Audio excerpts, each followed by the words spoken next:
पुष्नी कौन खाई आसु किछु खाइनु आ तो मु डाकिली खाया कहीं मना कलु बो किछु खाइनु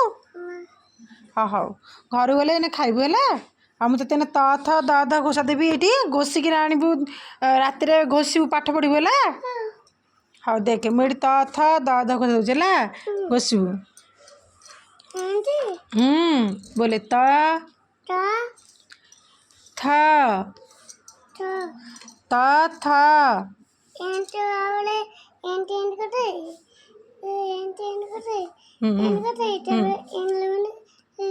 ना घोषे त बोलो थ और देखे द ध एपड़िया बोली दे बोलो खड़ी ध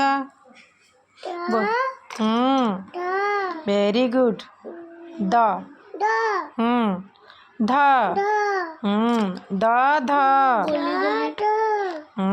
आउ थे गारे घोषे त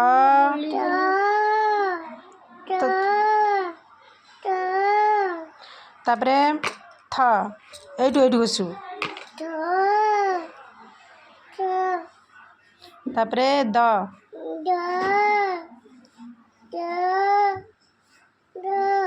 ध ध वेरी गुड एथर खाई सब आसबू है हो जा पढ़ और राति आपको घोषबू घरे घोषिक आस सका देखू है हो जा